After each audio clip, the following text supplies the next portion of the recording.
OBD de trouble code Technical Description Shift Timing Solénoïde à intermittent. Qu'est-ce que cela signifie?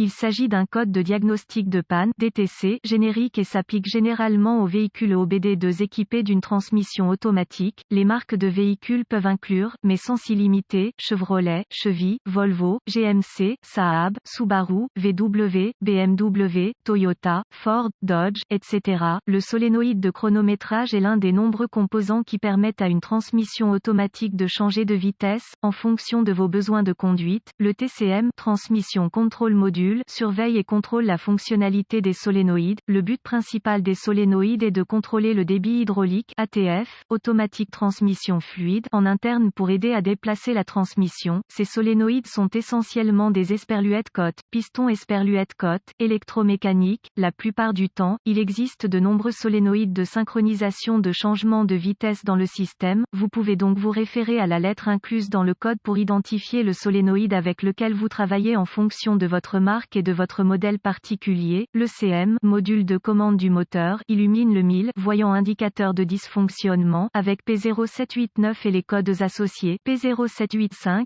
P0786, P0787 et P0788. Lorsqu'il surveille un ou plusieurs problèmes dans le solénoïde de synchronisation de changement de vitesse ou son circuit, le circuit comprend le TCM qui, selon le modèle, pourrait se trouver dans un endroit volatile. Il existe de nombreuses causes possibles ici, donc cela peut être mécanique ou électrique selon le code et si d'autres sont actifs. Les transmissions automatiques sont des systèmes conçus de manière complexe et à mon avis, le profane ou le bricoleur moyen devrait laisser les pros ici, en particulier en ce qui concerne le travail de transmission interne. Le code P0789 du solénoïde de temporisation de changement de vitesse à intermittent est défini lorsque le CM, module de commande du moteur, ou le TCM, module de commande de transmission, détecte un défaut qui n'est pas cohérent dans le circuit du solénoïde de changement de vitesse. Quelle est la gravité de ce DTC? Je dirais que ce code est modérément sévère. Si ce problème n'est pas corrigé trop longtemps, vous risquez de nuire gravement à la transmission, sans parler de votre portefeuille. Quels sont certains des symptômes du code? Les symptômes d'un code d'anomalie P0789 peuvent inclure blocage des engrenages, changement de vitesse irrégulier, glissement de transmission, changement dur ou dur, chronométrage inefficace, mauvaise maniabilité, accélération médiocre, performance globale médiocre. Quelles sont certaines des causes courantes du code? Les causes de ce code de transmission P0789 peuvent inclure solénoïde de synchronisation de changement de vitesse endommagé ou défectueux, liquide de transmission automatique sale (ATF), obstruction ATF faible dans les passages ATF, faisceau de câblage cassé ou endommagé, problème TCM, problème ECM, problème de broche, connecteur, corrosion, fusion, patte de verrouillage cassée, etc. Quelles sont les étapes de dépannage du P0789? Avant de commencer le processus de dépannage pour tout dysfonctionnement, vous devez rechercher les bulletins de service technique (BST) pour le véhicule spécifique par année, modèle et transmission. Cette étape peut vous faire économiser du temps et de l'argent lors du diagnostic et de la réparation. Étape de base croisillon 1. La première chose que je ferai ici est de vérifier l'ATF, Automatic Transmission Fluid, si le liquide est sale, sans la brûlure, le remplissage excessif ou la couleur anormale. Il peut être temps de changer votre liquide. Si vous avez possédé votre véhicule sur une distance de 30 000 à 60 000 miles, 50 000 à 100 000 km, et que vous ne vous souvenez pas avoir changé votre fluide ou en avoir des enregistrements, non seulement cela peut être votre problème, mais il peut être évité simplement suivant votre calendrier d'entretien. Juste matière à réflexion.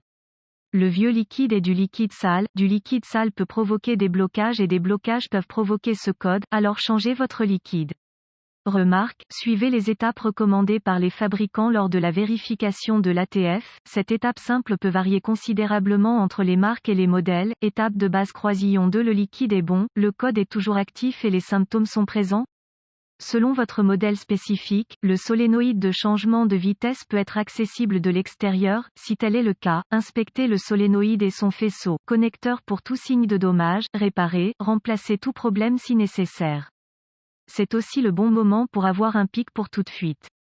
Conseil technique, si votre solénoïde de changement de vitesse est interne, je ne vous recommande pas d'essayer d'y accéder, contournez-le pour l'instant, épuisez les autres voies. Le diagnostic et la réparation des transmissions internes doivent être confiés à un technicien certifié. Remarque, le TCM et le harnais impliqués dans ce circuit peuvent être soumis à des conditions routières difficiles, alors assurez-vous que tout est intact et tel qu'il devrait être. Étape de base degré 3. Tester le solénoïde de synchronisation de changement de vitesse. Vous pourrez peut-être tester le solénoïde lui-même de plusieurs manières. Un test peut inclure un test de résistance où vous utilisez un multimètre pour mesurer la résistance entre les broches du solénoïde pour vérifier dans une certaine mesure son intégrité électrique. Un autre peut inclure l'application manuelle d'une tension au solénoïde pour vérifier son fonctionnement mécanique. L'un ou l'autre doit être spécifié dans le manuel de service. Documentation technique de votre fabricant. Étape de base degré 4. Tester le circuit à partir du TCM. Vous pouvez être en mesure de vérifier la fonctionnalité du capteur et de son circuit en effectuant les mêmes tests que ci-dessus mais à partir des broches du TCM ou de l'ECM. C'est une bonne astuce pour vérifier non seulement l'intégrité du solénoïde mais également l'intégrité électrique du circuit.